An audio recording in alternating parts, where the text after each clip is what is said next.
Ассалому алейкум дӯстони азиз, доктор Умар Азизов ҳастам. мавзӯи имрӯзаи мо дар бораи омоси хушсифати ғадуди пешҷой, яъне беморие ки дар байни мардум бо номи аденома простата машҳур аст мебошад. бояд гуфт ки бисёри шумо шунидагӣ ҳастед ки бисёр калонсолон масалан шикоят мекунанд ки шабҳо чандин маротиба ба пешобкунӣ мехезанд, бале айнан ҳамин беморӣ метавонад ҳамин гуна аломатҳоро дошта бошад. вале бояд гуфт ки ин навор танҳо барои пиронсолон нест, барои калонсолон нест, барои шумо ҷавонон низ ҳаст. ҳатман наворро то охир тамошо кунед ва ба ёри дӯстони худ равон кунед. оиди ин мавзӯъ духтури нави клиникаи Евромед, яъне он ҷое ки мо фаъолият мекунем, суҳбат мекунад уролог-андролог доктор Абдулло, ки як чанд ҳафта пеш аз Русия баргаштагиаст ва ба қабули беморон дар клиникаи Евромед шурӯъ кардагиаст. Он кас суҳбат мекунад. ҳатман духтурро дар комментария дастгирӣ кунед ва агар ки ягон хештабори шумо, наздикони шумо ё худи шумо аз ҳамин беморӣ масалан ранҷ баред, метавонед ҳатман ба рақамҳои клиника аввал занг занед, ба духтур номнавис кунед ва баъдан ба назди духтур уролог-андролог доктор Абдулло биёед. хуб, оное ки мепурсиданд доктор Умар шумо аз хориҷа баргаштед ё ин ки не, бале аллакай ман дар Душанбе қарор дорам ва тӯли 10 рӯз набудам, дар хориҷи кишвар будам, вале акнун дар шаҳри Душанбе ба қабули беморон шурӯъ кардаги ҳастам. ҳатман ба клиника аввал занг занед ва баъдан ба назди ман агар хоҳед метавонед ки биёед. хуб, бояд гуфт ки дар телеграм канали ман ва инстаграми ман баъзе вақт наворҳои кӯтоҳ ё мақолаҳо мебароянд. агар ба шумо шавқовар бошад, ҳатман ба телеграм канали ман ва инстаграми ман ки дар рӯи экран мебинед ва дар зери навор низ ҳаст, метавонед дар омада обуна шавед ва наворҳои кӯтоҳ ба баъзе саволҳо масалан ман дар он ҷо ҷавоб медиҳам. ҳатман дар омада обуна шавед ва наворҳои хуб худо хоҳад аз пеш мебошад. хуб, шурӯъ мекунем мавзӯи имрӯзаро. Салому алейкум дӯстон, ман доктор Ҳусейнзода, врач уролог-андролог. Чӣ гуна ки аз номгузории навор аллакай ба шумо маълум аст, наворе ки имрӯз мехоҳем пешкаши шумо карда бошем оиди бемории аденомаи ғадуди простата ва пеш аз оғози мавзӯъ мехоҳам миннатдории худро ба доктор Умар Азиз расонам барои таклиф намудан ва барои пешниҳод намудан. нафароне ки дар саҳифаи инстаграми ман обуна ҳастанд, аллакай медонанд ки ман якчанд муддат дар шаҳри Санкт-Петербург ба ташхис, табобат ва ҷарроҳии беморон машғул будам. айни ҳол дар шаҳри Душанбе дар клиникаи Евромед ва беморхонаи Истиқлол аллакай ба қабули беморон шурӯъ намудам. нафароне ки аз бемориҳои урология, андрология азият мекашанд, аз қабули бемориҳои санги гурда, санги пешобдон, пиелонефрит, цистит, уретрит, простатит, дисфунксияи эректали, пасшавии ҳиссиёти шаҳвонӣ ва ё ин ки бенаслӣ, бефарзандӣ метавонанд муроҷиат кунанд. кӯшиш мекунем ки ёрдами худро расонида бошад. навори имрӯза на барои табибон ва на барои донишҷӯёни донишгоҳи тиббӣ, балки барои нафароне равона карда шудааст ки аз соҳаи тиб дуртар ҳастанд ва барои онҳо луғатҳои тиббӣ, калимаҳои тиббӣ нофаҳмотар аст. аз ҳамин лиҳоз кӯшиш мекунем ки мухтасар оиди ин беморӣ камтар аз ин калимаҳо, ин луғатҳо истифода бурда бошем барои фаҳмотару содатар будан. ғадуди простата узве мебошад ки танҳо хоси мард дар раванди ҳаёт ба якчанд беморӣ гирифтор мешавад. аз қабили простатит, гиперплазии хушсифат яъне аденомаи ғадуди простата, саратон яъне рак простатин желези, киста простата ва ё ин ки пайдошавии сангҳо дар ғадуди простата.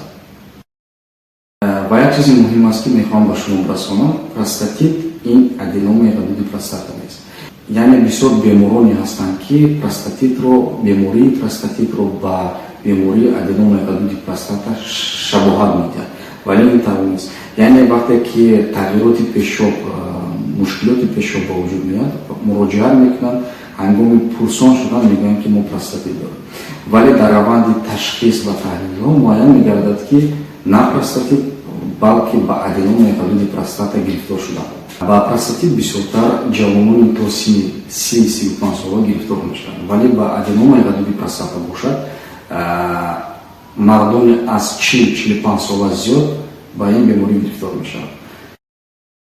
аденомаи ғадуди простата ки бо забони тоҷикӣ ҳамчун гиперплазия хушсифати ғадуди простата ё ин ки омоси ғайрисаратони ғадуди простата шинохта мешавад, беморие мебошад ки дар натиҷаи пайдошавӣ ё ин ки ҳосилшавии бофтаҳои пайвасткунанда дар ғадуди простата ба вуҷуд меояд, ки дар натиҷа ғадудро калон намуда ва канали пешобраве ки аз ғадуди простата мегзарад танг мекунад ва ин боиси пайдошавии мушкилоти пешоб мегардад.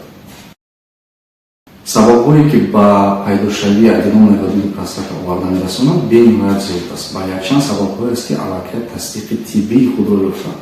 Яке аз ин сабабҳо ин тағйироти гормоналӣ дар бадани мард. Мардоне ки аз синни 40-45 сола ё ки 50 сола дар бадани онҳо тағйироти гормоналӣ ба вуҷуд меояд. Яъне пасшавии уровни тестостерон. Тестостерон як гормоне мебошад ки барои ҳар як мард бениҳоят зарур аст ва вазифаҳои муҳими худро иҷро мекунад. Аз қабили шаҳвати мард ки аз ин гормон бениҳоят вобастагиати калон дорад. Дуюмин сабабе ки метавонад ба ин беморӣ оварда расонад ин ирсият. Яъне агар ба шарти дар падари шумо ё ки бобои шумо ба ҳамин беморӣ гирифтор шуда буд, хавфу хатари гирифтор шудани шумо низ ба ин беморӣ зиёдтар мегардад. Ва сеюмин сабаб ин бемориҳои хроникие ки дар ғадуди простата ба вуҷуд меоянд ва сари вақт муолиҷа намешаванд ё ки табобат намешаванд, инҳо низ метавонанд ба аденомаи ғадуди простата оварда расонанд. Аденомаи ғадуди простата якчанд марҳилаҳои асосии худро дорад, яъне стадияҳои худро дорад ва вобаста ба марҳилаи беморӣ шикоятҳои бемор низ гуногун мешавад. Шикоятҳои асосие ки беморон бисёртар муроҷиат мекунанд, якумин шикоят ин тез пешоб мекунанд, хусусан шабонгоҳ, яъне шабона як маротиба бедор мешаванд ва ба ҳоҷатхона мераванд.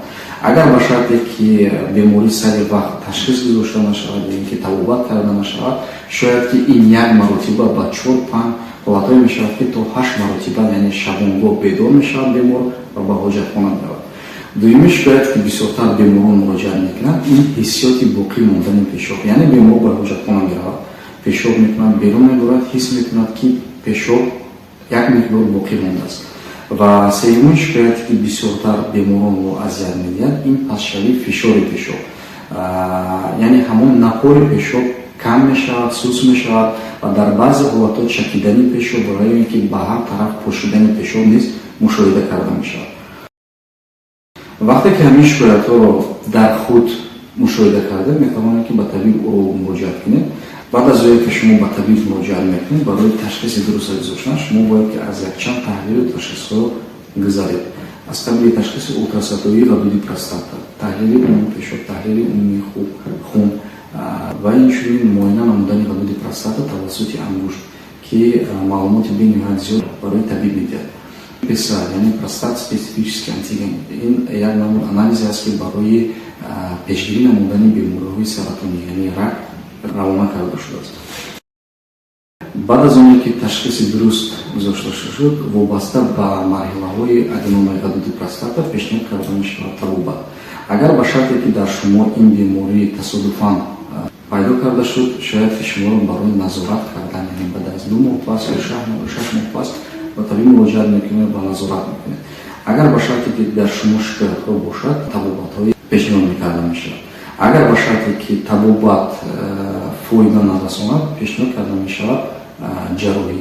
Дар замони муосир аллакай якчанд ҷарроҳие вуҷуд дорад ки бе буриши бадан шуморо аз аденомаи ғадуди простата халосӣ медиҳад.